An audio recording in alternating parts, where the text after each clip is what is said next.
여러분 만나게 돼서 반갑습니다.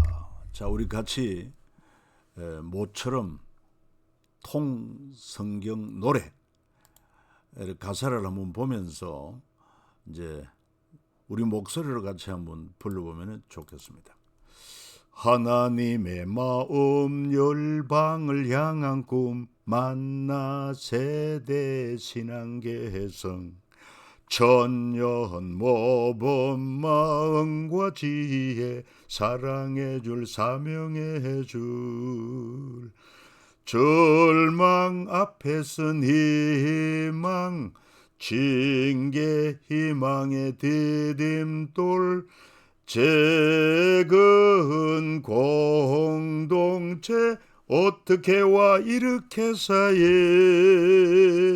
기쁨 위한 탄생 한 영원 사랑 용서를 향한 열정 영광과 평화로의 초대 열리는 제자시대 경계를 넘어선 복음의 확장 준비된 멸류가 남겨진 부탁 선한 싸움을 위한 편지 미리 받은 승리의 노래. 그리고 이제 오늘은 13과 사무엘상 8장에서 31장 중심으로 왕정의 시작 신정 정치에서 왕정 정치로 이렇게 대체되는 그런 내용이 되겠습니다. 먼저 왕을 요구하는 백성들, 사울의 초기 정치, 사울의 권력 사유와 왕으로 예선된 다윗의 도피생활, 다윗의 망명과 사울의 최후 이런 내용들이 되겠습니다.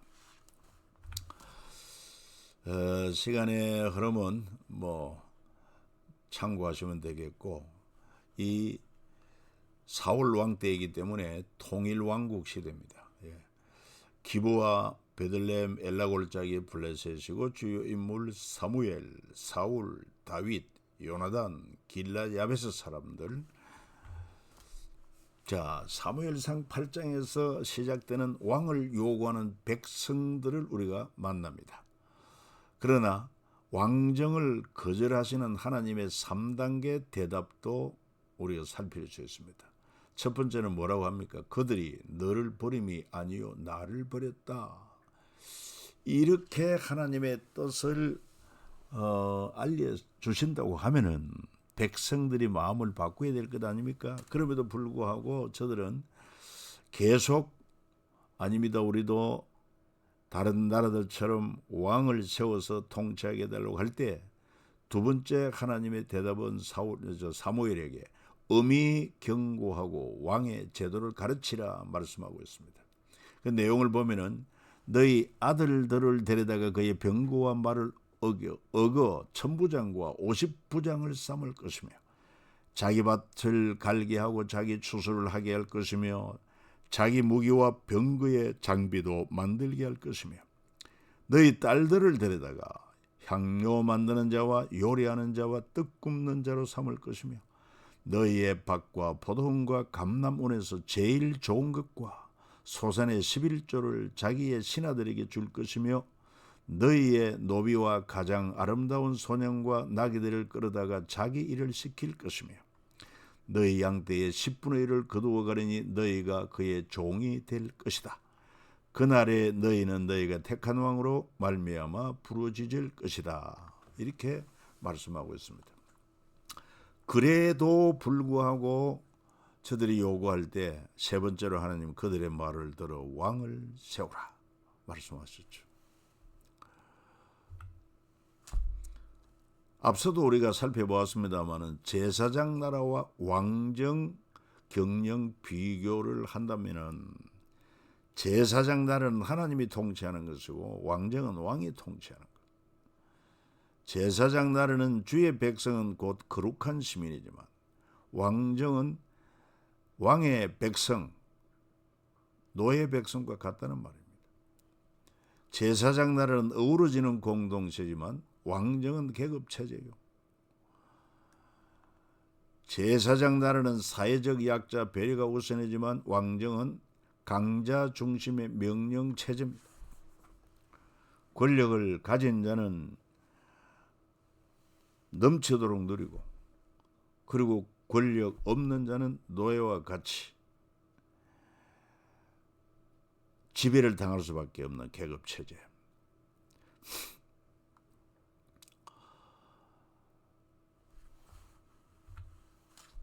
자, 그리고는 이제 이스라엘의 초대 왕으로 사울이 왕이 되었고, 그의 초기 정치를 살펴볼 때 40대 초반의 사울의 장점은 먼저 부모를 걱정할 줄 아는 효자요 준수한 외모를 가졌습니다.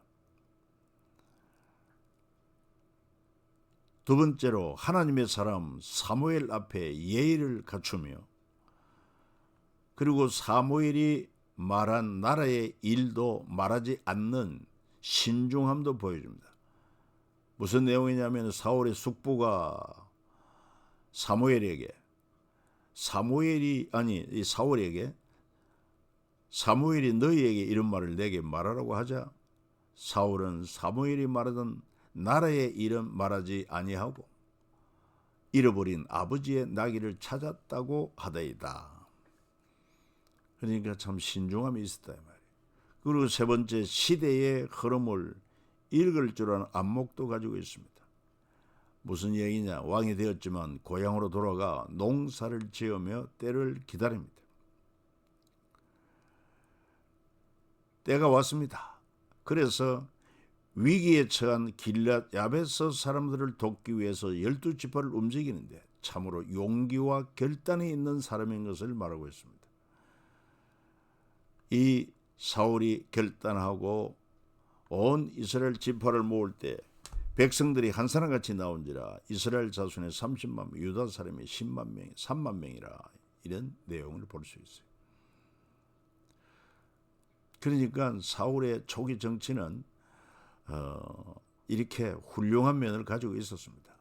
그런데 이제 권력에 깊이 빠져들면은 권력을 사유하게 되고 그걸 남과 공유하지 않습니다. 심지어 자식과도 공유하지 않은 것을 알 수가 있습니다. 자, 통으로 본 왕정 500년 도표를 한번 잠시 참고로 살펴본다고 하면은, 사울 왕 때는 이스라엘 12지파의 통일 왕국으로서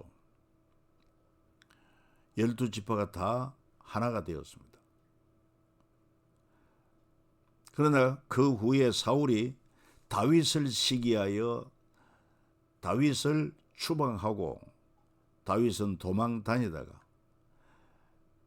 유다 지파 중심으로 왕이 됩니다. 그리고 그 후에 사울 왕이 죽고 아들들이 죽고 이스보셋 왕이 되었지만, 그래서 사울의 후손 이스보셋이 11지파를 통치하는 왕이 되었고, 다윗은 유다 지파이므로 유다 지파의 한 지파의 왕이 되었습니다. 그러나 그 이후에 다윗의 그 통합 정신에 의해서 결국 이스라엘이 다윗에게로 다 돌아옵니다. 그래서 다윗 왕 때 다시 통일 이스라엘 왕국이 되었고, 그 아들 솔로몬 때도 역시 통일 이스라엘의 왕이었습니다마는, 솔로몬이 우상 숭배한 죄로 말미암아 그 아들 르호보암 때 유다와 베냐민 지파만 나오고, 그 당시 베냐민 지파가 가장 작은 지파가 되었습니다. 여러분 그 사건을 알죠? 그 레이 지파의 첩 사건으로 말미암아 이 베냐민과 더불어 11지파 싸움에서 거의 베냐민 지파가 완전히 몰살당할 지경이었습니다. 남자 600명만 남았습니다. 아주 작은 지파 베냐민과 유다 두 지파만 남고 나머지 10지파가 여로보암 중심으로 북이스라엘을 세웁니다. 그래가지고 북이스라엘은 마지막 왕 19대 왕 호세아 왕 때 우리가 잘 아는 것처럼 나라가 망하죠. 그리고 그때 남쪽 유다의 왕은 누구였습니까? 히스기야 왕이었습니다. 그리고 북이스라엘 망하고 한 150년 정도 더 지나서 마지막 유다의 왕 시드기야 때 바빌론에 의해서 망하게 되는 것을 알 수 있습니다. 북이스라엘은 아수르에 의해서 망하고 남유다는 바벨론 제국에 의해서 결국 망하게 된다 하는 것입니다. 그래서 왕정 500년이라고 하는 것은 바로 사울 왕 때부터 시작해서 유다의 마지막 시드기야 왕 때까지 약 500년을 보는 그런 기간을 말한다 하는 것을 이해하면 되겠죠. 자, 그리고 또 사무엘상의 내용 가운데 다윗을 향한 사울의 시기를 우리가 읽을 수 있습니다. 사무엘상 18장에 보면은 이제 그 유명한 블레셋의 백전도장 골리앗과 그리고 소년 다윗의 그 결투에서 다윗이 승리하지 않습니까? 그랬더니만 그 승리하고 돌아오는 이스라엘 군대를 맞으면서 백성들이 뭐라고 말합니까? 다윗은 만만이요 사울은 천천이라 그랬습니다. 그래서 사울이 그 말을 불쾌하여 심히 노하여 이르되 다윗에게는 만만을 돌리고 내게는 천천만 돌리니 그가 더 얻을 것이 나라 말고 무엇이냐고 그날 후로 사울이 다윗을 주목하였더라.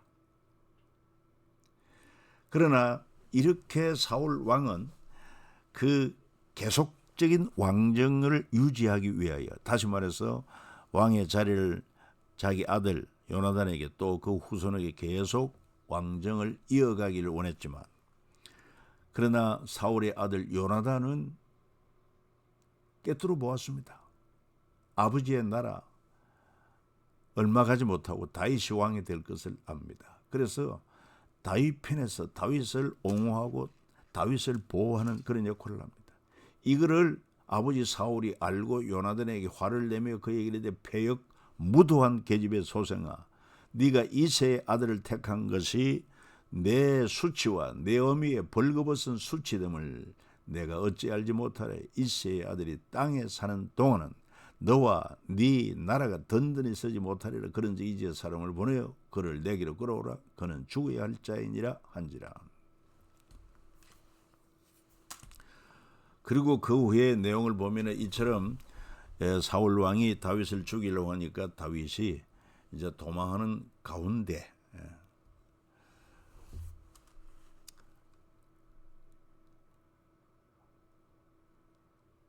놉 땅의 제사장을 만나가지고 그가 줄이고 있는 상태에서 먹을 것을 달라고 했을 때 그 제사장이 말하기를 여호와께 드린 진설병 외에는 없다. 그 거룩한 떡이고 제사장들만 먹을 수 있는 그런 음식임에도 불구하고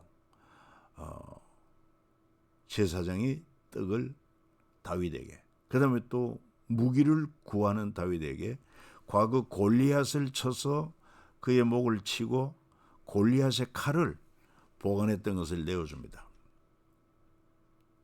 이것을 나중에 사울이 알고 그리고는 그 좌우에 선 호위병들에게 너희는 돌아가서 여호와의 제사장들을 죽이라. 그들도 다윗과 협력하였고 또 그들이 다윗이 도망한 것을 알고도 내게 알리지 아니하였음이라 하나 왕의 신하들이 손을 들어 여호와 제사장 죽이기를 싫어한지라. 그래서 어떻게 그 제사장이 다윗에게 떡과 그 다음에 골리앗의 칼을 준 것을 아느냐 하면은 그 성전에 도액이라는 자가 있었는데 그가 사울 왕에게 그 사실을 알았고 그래서 결국은 놉 땅에 제사장들이 막 죽임을 당합니다. 뿐만 아니라 이 다윗이 숨어 도피하고 할 때 베냐민 사람들을 향하여 사울이 곁에 선 신하들에게 이르되 너희 베냐민 사람들아 들으라. 이새의 아들이 너희에게 각기 밭과 포도원을 주며 너희를 천부장 백부장을 삼겠느냐. 어찌하여 너희는 다윗 편을 들고 다윗을 숨기고 있느냐. 왜 다윗이 도망한 것을 내게 알리지 않느냐. 그렇게 하면서 힐다는 말입니다. 그러니까 자기 주변의 신하들을 주로 베냐민 사람들을 채용을 했습니다. 이 권력의 사유화인 것입니다.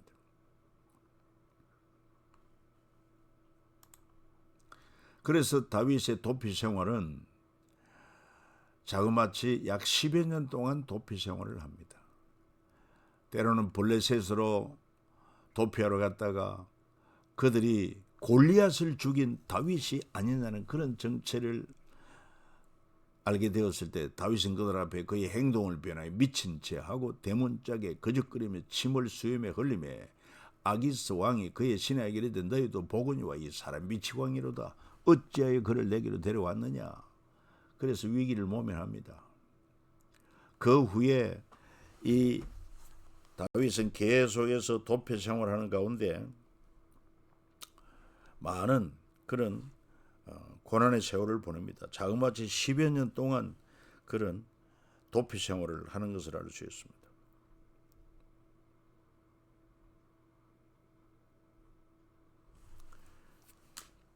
때로는 다윗과 그 일행이 숨어 있는 굴 속에 사울 왕이 용변을 보기 위해서 들어왔을 때 주의 신하들은 사울을 죽이려 했는 저로에게다 허락하면 내가 사울을 죽이겠다고 했을 때 다윗은